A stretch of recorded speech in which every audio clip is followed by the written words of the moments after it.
দুর্গাপূজা উপলক্ষে সনাতন ধর্মাবলম্বীদের সাথে ৫৯ বিজিবির মত বিনিময় সভা অনুষ্ঠিত হয়েছে। মোহাম্মদ আবদুল আওয়াল, চাঁপাইনবাবগঞ্জ প্রতিনিধি।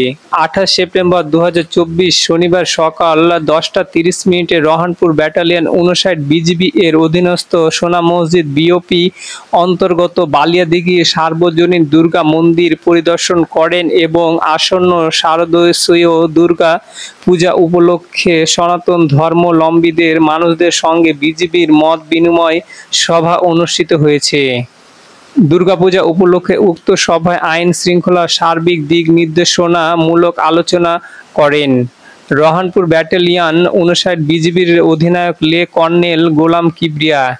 বিজিবিএম এ সময় লে কর্নেল গোলাম কিবরিয়া বিজিবিএম বলেন, বর্তমান পরিস্থিতিতে গুজবে কান না দিয়ে দেখে শুনে ও বুঝে চলার জন্য সকলের প্রতি আহ্বান জানান।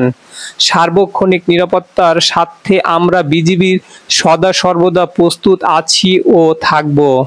সনাতন ধর্ম অবলম্বীদের সঙ্গে বলেন, প্রয়োজনে আইন শৃঙ্খলা সংক্রান্ত বিষয়ে আপনারা ক্যাম্প কমান্ডারের সাথে সার্বক্ষণিক যোগাযোগ রাখতে পারেন। বর্তমান পরিস্থিতি বিবেচনা করে পূর্বের ন্যায় সীমান্তের ওপারে ভারতের আত্মীয় স্বজনদের সাথে দেখাশোনা না করে শূন্য রেখা অতিক্রম না করে জন্য অনুরোধ করেন।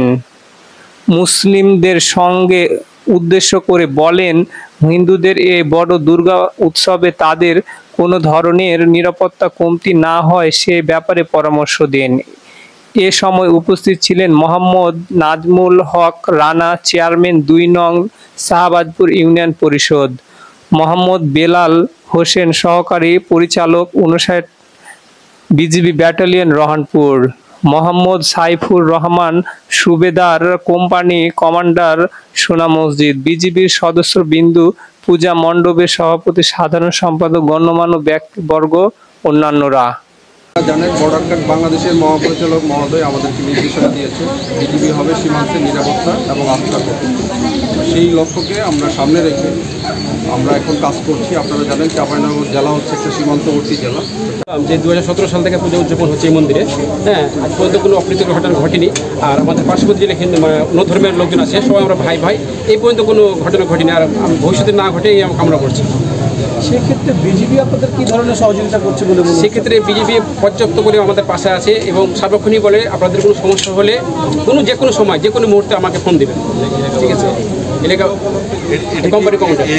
এই সহযোগিতাটা কি আইন শৃঙ্খলার এই সহযোগিতা বিজিবি এবারে করছে না? না, আমাদের ২০১৭ সাল থেকে করে আসছে। শুধু বিজেপি না, বিজেপি থাকে, আপনার পুলিশ থাকে, আপনার আনসার বাহিনী থাকে, মানে আইনের দিক দিয়ে যথেষ্ট পরিমাণ আমরা সহায়তা পাই। আচ্ছা, আপনার এই যে দুর্গাপূজা উপলক্ষে আপনার হিন্দু ধর্মাবলম্বী থেকে তো বার্তা দিবেনই, পাশাপাশি আপনার অন্য ধর্মের লোকদের জন্য আপনারা কী বার্তা দেবেন পূজা উপলক্ষে? আসলে উৎসব তো একটা আনন্দ দিন।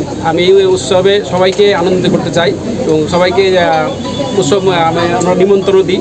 আমার বন্ধু মহল এবং পাড়া প্রতিবেশী যেগুলো আসে সবাইকে আমরা একসাথে নিয়ে পূজার আনন্দটা ভোগ করি।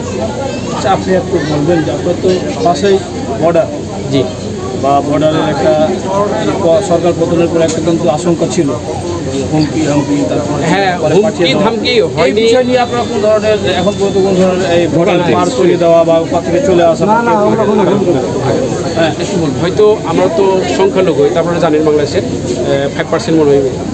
আর আমার চাঁপাইনবাবগঞ্জ ডিস্ট্রিক্টে হয়নি, কিন্তু আমার ভাইয়ের তো হয়েছে কোথাও না কোথাও, সে ব্যথাই আমরা ব্যতীত। কিন্তু আমাদের চাঁপাইনবাবগঞ্জ ডিস্ট্রিক্টে তেমন অপরিচিত ঘটনা ঘটেনি। এইটুকু আপনারা চাচ্ছেনটা? আমরা চাই পুরো বাংলাদেশে আমরা শান্তিপূর্ণভাবে আমাদের ধর্মটা পালন করতে চাই।